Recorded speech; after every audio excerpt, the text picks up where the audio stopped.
Hello साथियों, मैं अमित स्वागत करता हूं आपका अपने YouTube channel knowledge with Amit में। तो साथियों, आज हम लोग स्टार्ट करने जा रहे हैं क्लास 12th की मैथ की क्लास। काफी बच्चों के याद मुझे फोन और जो है कमेंट्स आ रहे थे कि सर आप जो है मैथ की क्लास स्टार्ट करिए। तो हम लोग आज अपनी मैथ की क्लास स्टार्ट कर रहे हैं, जिसमें आज अपनी ये पहली क्लास होगी। और फर्स्ट जो चैप्टर है वो है संबंध एवं फलन। संबंध एवं फलन। तो इस क्लास में आज हम लोग जो है बेसिक नॉलेज जो है, यानी फर्स्ट जो चैप्टर है, तो संबंध किसे कहते हैं या जितने भी संबंध होते हैं तो उन सब की डेफिनेशन देखेंगे। और आज ये कहें तो बेसिक जो एक क्लास है, ठीक है, यानी कि एक डेमो के तौर पर ये क्लास होगी। आप लोग इसे कितना सपोर्ट करते हैं तो हम लोग इसे आगे कंटिन्यू करेंगे। तो सबसे पहली हेडिंग है इसके अंदर संबंध, यानी संबंध क्या होता है या संबंध किसे कहते हैं। तो जैसे पिता पुत्र का संबंध, पिता तथा पुत्र का संबंध,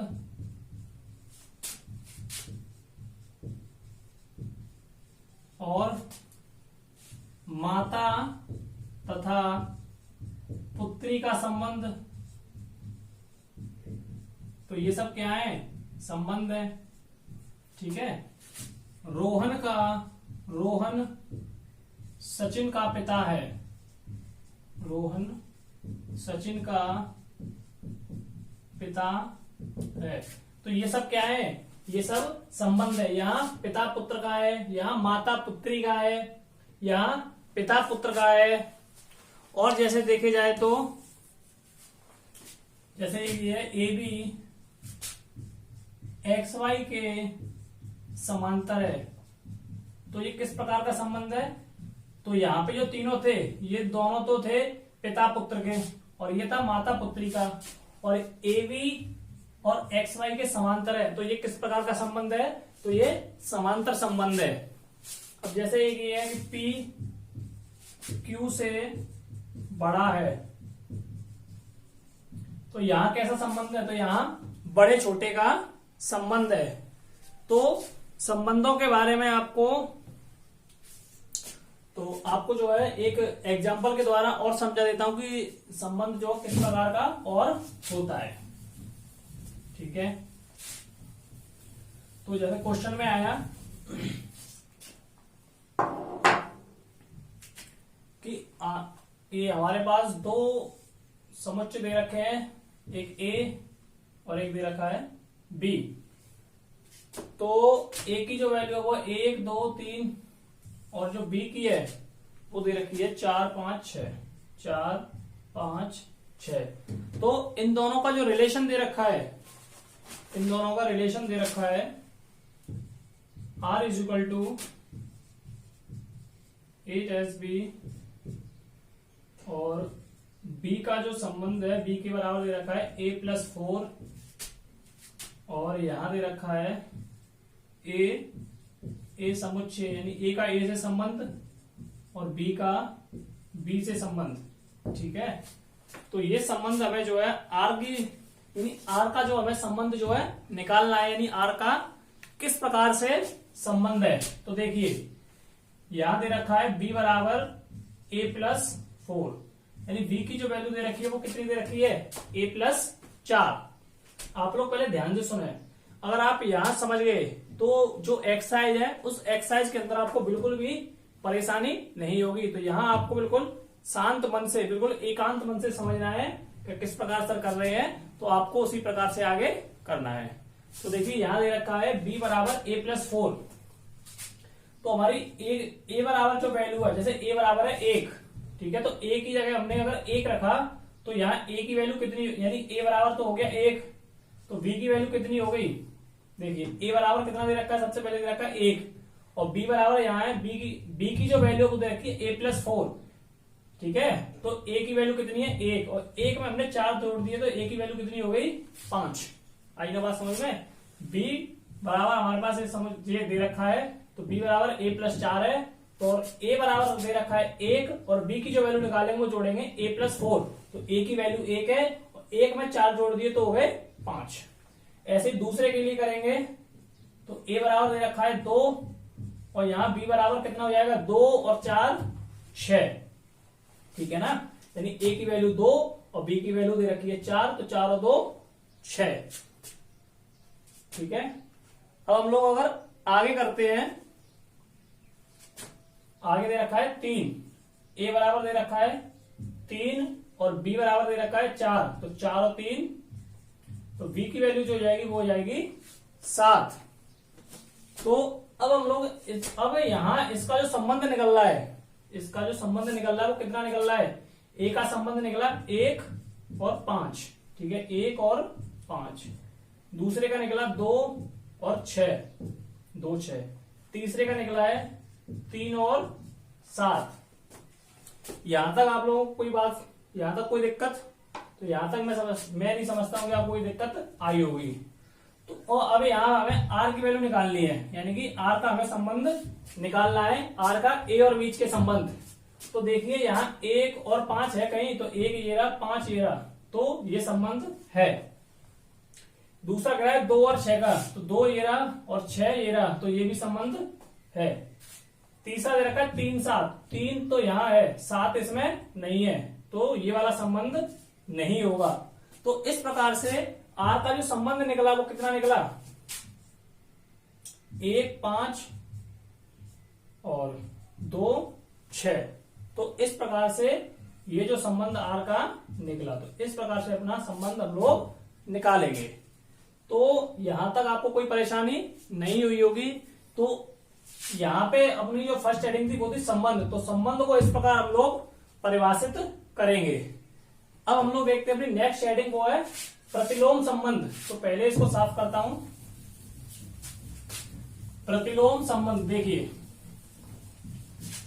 अगर आपको कोई परेशानी हो तो आप लोग दोबारा बैक करके भी देख सकते हो। अब जो अपनी नेक्स्ट हेडिंग है वो है प्रतिलोम संबंध।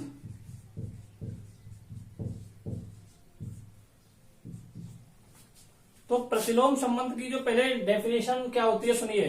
प्रतिलोम संबंध की जो परिभाषा है वो है, प्रतिलोम संबंध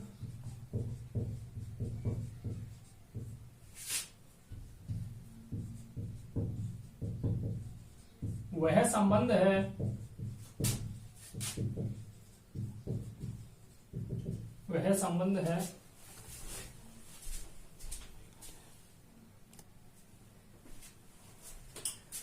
तो अब जो अपनी नेक्स्ट हेडिंग है वो प्रतिलोम संबंध।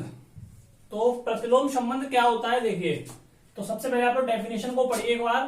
प्रतिलोम संबंध वह संबंध है जो r के प्रत्येक क्रमित युग्म के अवयवों को परस्पर बदल देने से प्राप्त होता है। इसे r इनवर्स से निरूपित किया जा सकता है।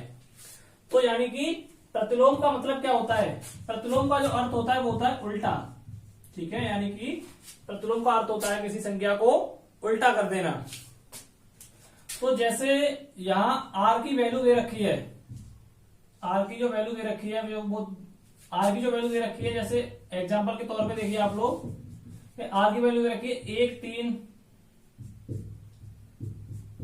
2 5 3 7 4 8, ये r की वैल्यू जो है दे रखी है, ठीक है। यानी ये r का एक संबंध दे रखा है। तो हमें हमसे पूछा जाए कि प्रतिलोम निकालिए, तो प्रतिलोम का तो इसे r इनवर्स के द्वारा निरूपित करते हैं। तो अगर हमें प्रतिलोम निकालेंगे तो किस प्रकार निकालेंगे समझिए। पहले सबसे पहले आप लोग डेफिनेशन, प्रतिलोम संबंध वह संबंध है जो r के प्रत्येक क्रमित युग्म के अवयवों को परस्पर बदल देने से प्राप्त होता है। तो यहां कह रहा है परस्पर बदलने से, यानी कि r की जो वैल्यू दे रखी है उसे उल्टा कर देने से, उसी को हम प्रतिलोम संबंध कहते हैं। जैसे r की कोई वैल्यू दे रखी है, ये मैंने एक एग्जांपल लिया, r की वैल्यू दे रखी है 1 3 2 5 3 7 4 8, ठीक है। अब हमसे पूछा जाए कि प्रतिलोम संबंध निकालिए, तो देखिए, तो यहां कह रहा है बदल देने से। तो r का जो संबंध निकालेंगे तो बदल लेंगे। जैसे यहाँ 1 दे रखा है 3, तो आगे 3 आ जाएगा, पीछे 1, ऐसे ही आगे 5 पीछे 2, फिर इधर 7 इधर 3, यहाँ 8 और इधर 4, तो ये अपना क्या हो गया आर इनवर्स यानी कि प्रतिलोम संबंध। तो मैं समझता हूं कि प्रतिलोम संबंध जो है आपकी समझ में अच्छी तरीके से आ गया होगा। ठीक है, तो अब हम लोग देखते हैं अपनी नेक्स्ट हेडिंग। तो अब जो अपनी जो नेक्स्ट हेडिंग है वो है सममित संबंध। तो देखिए ये सममित संबंध, इससे अगली स्वतुल्य संबंध और इससे अगली संक्रमक संबंध, यानी कि ये जो 3 डेफिनेशन है आगे आने वाली, तो ये तीनों ही ये क्या है बहुत इंपॉर्टेंट है। ठीक है, इन्हीं 3 के ऊपर ये पूरा चैप्टर होगा, तो यहां से आप लोगों को अच्छी तरह समझना है। ठीक है, तो नेक्स्ट हेडिंग है जो अपनी सममित संबंध। तो जो संबंध x और y में है, क्या कह रहा है, जो संबंध x और y में है, यदि वही संबंध y और x में हो उसे सममित संबंध कहते हैं। तो डेफिनेशन करिए, जो संबंध x और y में हो और यदि वही संबंध y और x में हो तो उसे सममित संबंध कहते हैं। अब कैसे कहते हैं देखिए, तो सममित संबंध का मतलब होता है समानता का संबंध। एक सीधी भाषा में कहूं तो समानता का संबंध, यानी कि हमसे कोई समान है तो समानता का संबंध अर्थात सममित संबंध, सममित संबंध। ठीक है, तो जैसे कि x के बराबर z है तो ये क्या है समानता है। तो जो संबंध x और y में है, जैसे कि x और z में जो संबंध है तो वही संबंध y और x में होगा। तो जैसे ठीक है ना, जो x की वैल्यू है जैसे 5 रुपए, x के बराबर 5 है और z के बराबर 6 है, तो इन दोनों के ये भी कैसा है बराबर है। तो मतलब समानता का संबंध कह रहा है, यानी कि समान हो। ठीक है, समान का अर्थ ये है जैसे कि हम किसी दुकानदार को 5 रुपए देते हैं तो वो 5 रुपए की जगह हमें, जैसे कि हम उससे कुछ कुरकुरे वगैरह का पैकेट लें तो वो हमें 5 रुपए वाला ही पैकेट देगा, तो वो हमें 5 रुपए वाला पैकेट देगा। तो जब उसने 5 रुपए वाला दिया तो ये संबंध कैसा रहा, समानता का रहा। असमान कहां रहेगा, असमान का मतलब होता है जैसे हमने 5 रुपए दिए उसे और 5 की जगह उसने हमें 10 रुपए वाला पैकेट दिया। ठीक है, 10 रुपए वाला पैकेट देगा कुरकुरे का या किसी और का भी, तो वो संबंध कैसा कहलाएगा, असमान कहलाएगा। तो सममित संबंध, तो सममित संबंध का सीधा सीधा संबंध है समानता का संबंध, यानी कि कोई चीज उससे समान हो। ठीक है, जैसे a के बराबर b। ठीक है, तो ये दोनों कैसे हैं समान है, एक दूसरे के कैसे हैं बराबर हो, यानी कि जो एक दूसरे के बराबर होता है अर्थात तो वह संबंध समानता का संबंध अर्थात सममित संबंध कहलाता है। यानी दुकानदार से हमने अगर 1 किलो चीनी मांगी है तो वो 1 किलो चीनी हमें वापस दे रहा है या तौल रहा है तो वो समानता का संबंध है। अगर वो 1 किलो की जगह हमें 900 ग्राम ही दे रहा हो तो क्या हम उस चीनी को ले लेंगे, नहीं लेंगे ना, क्योंकि हम पैसे उसे 1 किलो के दे रहे हैं और दे अगर वो हमें 900 ग्राम तो हम उसे नहीं लेंगे, अर्थात वो हमारे साथ समानता का व्यवहार नहीं कर रहा है। समानता की जगह वो कैसा कर रहा है, असमानता का। तो समानता यानी कि सममित संबंध वह संबंध होता है समानता का, यानी समानता का संबंध अर्थात सममित संबंध। ठीक है, अब हम लोग अपनी नेक्स्ट हेडिंग देखते हैं स्वतुल्य संबंध। तो पहले डेफिनेशन पढ़िए, समुच्चय A पर संबंध R इस प्रकार हो कि A का प्रत्येक अवयव स्वयं से R द्वारा संबंधित हो तो स्वतुल्य संबंध कहलाता है। एक बार द्वारा पढ़ देता हूं क्या कह रहा है, समुच्चय A पर संबंध R इस प्रकार हो कि A का प्रत्येक अवयव स्वयं से R द्वारा संबंधित हो तो स्वतुल्य संबंध कहलाता है। तो स्वतुल्य का जो अर्थ होता है वो ये होता है कि जैसे A के बराबर B दे रखा है, ध्यान से समझिए, जैसे कि A के बराबर B दे रखा है तो ये कैसा है, स्वतुल्य है। कैसा है, स्वतुल्य है। तो अब आप लोग कहोगे कि सर ये स्वतुल्य कैसे है, तो यहां A की जो वैल्यू है, यहां कह रहा है कि A के बराबर B है। हमने पीछे जो अगली जो हेडिंग पढ़ी थी वो सममित वाली, उसमें कह रहा था कि बराबर हो। ठीक है, यानी समान मात्रा में हो तो सममित कहलाता है। तो यहां भी वही चीज आ रही है कि ए के बराबर बी है तो समतुल्य है। तो समतुल्य में ये होता है कि ए के बराबर बी तो होगा ही होगा, लेकिन उसके बराबर ए के बराबर ए भी होगा। क्या कह रहा है, क्योंकि ए के बराबर भी ए ही होगा। तो इस प्रकार का जो संबंध होगा वो स्वतुल्य संबंध कहलाएगा। देखिए स्वयं माने होता है स्वयं, और तुल्य मतलब यानी कि बराबर, यानी कि जो स्वयं के भी बराबर हो। दूसरों के बराबर तो वो होगा ही होगा, लेकिन खुद के भी बराबर होगा। जैसे कि x के बराबर y है, ठीक है, x बराबर y स्वतुल्य है, और इसके साथ साथ ये x के बराबर x भी होगा। तो ये जो अपना संबंध होगा वो कौन सा संबंध कहलाएगा, तो वो संबंध हमारा स्वतुल्य संबंध कहलाएगा। ठीक है, तो इस प्रकार से ये स्वतुल्य संबंध होगा। अपनी जो मैथ की किताब है, यानी जो 12th की मैथ हम लोग करा रहे हैं, ये एनसीईआरटी की मैथ होगी। ठीक है, यानी एनसीईआरटी बुक को हम लोग फॉलो करेंगे, क्योंकि ज्यादातर स्कूलों में एनसीईआरटी किताब से ही पढ़ाया जाता है। तो हम लोग एनसीईआरटी किताब के सवाल करेंगे। ठीक है, तो अब हमारी जो नेक्स्ट हेडिंग है वो है संक्रमक संबंध। तो अब यहां से अपनी जो नेक्स्ट हेडिंग है वो है संक्रमक संबंध। तो पहले डेफिनेशन पढ़िए। यदि जो संबंध x और y में है, क्या कह रहा है, यदि जो संबंध x और y में है और वही y और z में हो, तो वही संबंध x और z में हो जाए तो उसे संक्रमक संबंध कहते हैं। क्या कह रहा है, जैसे कि कोई संबंध a और b में है, तो a और b में ये संबंध है, यानी a की वैल्यू ग्रेटर देन है किससे, यानी कि b की वैल्यू बड़ी है, और वही संबंध y और z में हो, तो क्या कह रहा है, और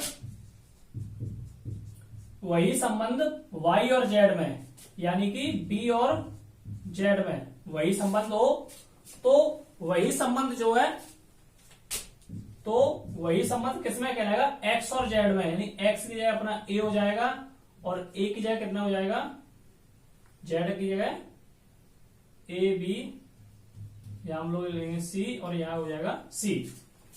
यदि जो संबंध x और y में है, यानी a ग्रेटर देन b, और वही संबंध y और z में, यानी और v ग्रेटर देन c, तो वही संबंध x और z में, यानी a ग्रेटर देन c। तो इस प्रकार से ये संबंध जो है बनेगा।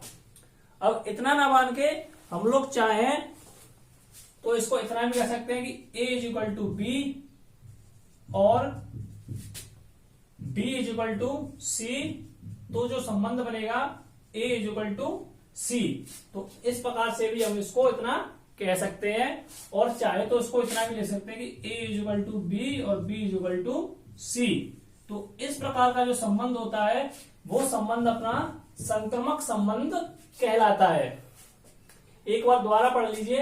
यदि जो संबंध x और y में है, क्या कह रहा है, जो संबंध x और y में है, ठीक है, तो जैसे x और y में ये संबंध है x लेस देन b, और वही y और z में है, तो वही y और z में, यानी x ले लिया और y ले लिया, तो दूसरा कह रहा है तो वही संबंध y और z में, यानी कि y में और z में, ठीक है, तो वही y और फिर कह रहे हैं आगे, तो वही संबंध जो होगा तो वो संबंध किसमें कहलाएगा, x में और z में कहलाएगा। ठीक है, तो ये इस संबंध की जो है बात कर रहा है, और इस संबंध को हम लोग लिख सकते हैं कि x is equal to Y और y is equal to z। ठीक है, तो इस प्रकार का जो संबंध होगा उस संबंध को हम लोग संक्रमक संबंध कहेंगे। अब जो अपनी नेक्स्ट हेडिंग है वो है तुल्यता। अब अपनी जो नेक्स्ट हेडिंग है वो है तुल्यता। वह संबंध जो सम्मित, स्वतुल्य और संक्रमक हो उसे तुल्यता संबंध कहते हैं। तो यानी तुल्यता किसे कहते हैं, तो वह संबंध जो सम्मित में हो, स्वतुल्य में हो और संक्रमक में हो। तो इन तीनों का जो संबंध होता है उसी संबंध को हम लोग तुल्यता संबंध कहते हैं। सम्मित ऊपर मैंने आपको कराई दिया, यानी ये तीनों जो है मैंने ऊपर आपको बता दिए हैं। तो इन्हीं तीनों में, यानी कि इन तीनों का कॉम्बिनेशन जो होगा, यानी वह संबंध जो सम्मित में हो, स्वतुल्य में हो और संक्रमक में हो, यानी कि ये तीनों संबंध अगर मिल रहे हैं तो उस संबंध को हम तुल्यता संबंध कहते हैं। आगे बात समझ में? ठीक है। अब अपनी जो नेक्स्ट हेडिंग है वो है एकेकी अंतरछेदी प्रतिचित्रण। चलिए देखिए, एकेकी अंतरछेदी प्रतिचित्रण जो हेडिंग है, यदि कोई प्रतिचित्रण, प्रतिचित्रण का मतलब होता है कि कोई डायग्राम हो या कोई चित्र हो, ठीक है, अंतरछेपी भी हो, अंतरछेपी भी हो, तो उसे एकेकी अंतरछेपी प्रतिचित्रण कहते हैं। यानी कि कहने का मतलब ये है कि चलो इसको मैं जो है एक आपको एग्जांपल द्वारा करवाता हूं। तो जैसे अपने पास एक संबंध दे रखा है, ये यदि ए बराबर 1 2 3 दे रखा है, ठीक है, यदि ए बराबर दे रखा है इतना और बी बराबर दे रखा है XYZ, ठीक है, तो 1 2 3 1 2 3 दे रखा है और बी बराबर दे रखा है PQRS। अब ध्यान से समझिए, ए बराबर दे रखा है 1 2 3 और बी बराबर दे रखा है 1 2 3 या PQRS। तो देखिए यहां से जो है F1 की जो वैल्यू होगी वो कितनी होगी, यानी कि 1 के बराबर, यहां एक नंबर पे 1 है और यहां कितना है P, तो F1 बराबर कितना हो जाएगा P। F2 की जो वैल्यू होगी वो कितनी होगी, तो 2 की जो वैल्यू होगी वो होगी Q। आ रही है ना बात समझ में? अंतरछेदी में क्या होता है, यानी एक पहला नंबर इसका लेंगे, पहला यहां से लेंगे, ठीक है।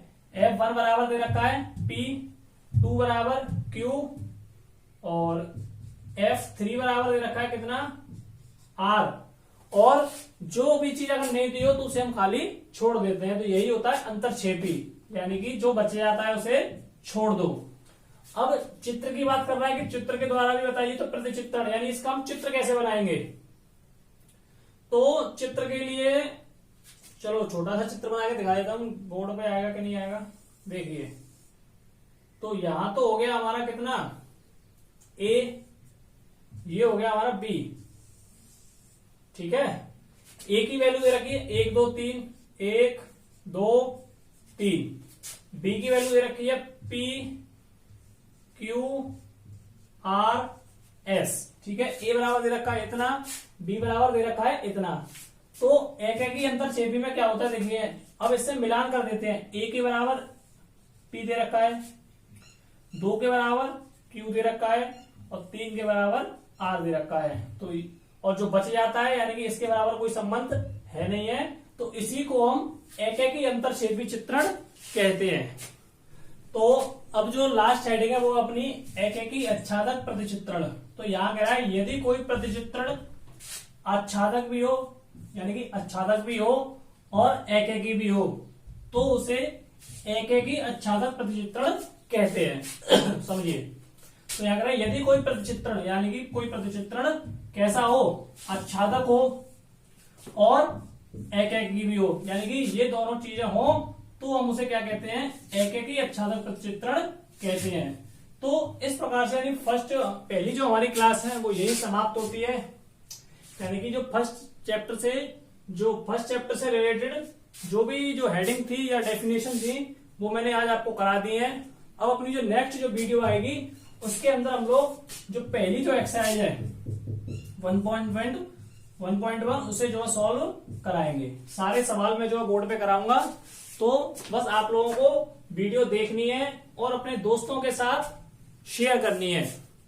जो भी बच्चा इस वीडियो को देख रहा है वो कम से कम हमारी इस वीडियो को 5-5 लोगों के पास शेयर करे। बस अगर आप लोग शेयर करते हो तो हमें जो है एक एनर्जी मिलती है, ये क्या बनाने का जो है थोड़ी सी हमारे अंदर एनर्जी जागती है, जिससे कि हम वीडियो को और बनाएं। तो बस आप लोगों को वीडियो को बस शेयर करना है, जिससे कि हम लोग और भी आगे अच्छी अच्छी वीडियो आप लोगों के लिए बनाएं। तो आज अब हम जो अपनी क्लास का यहीं पे एंड करते हैं।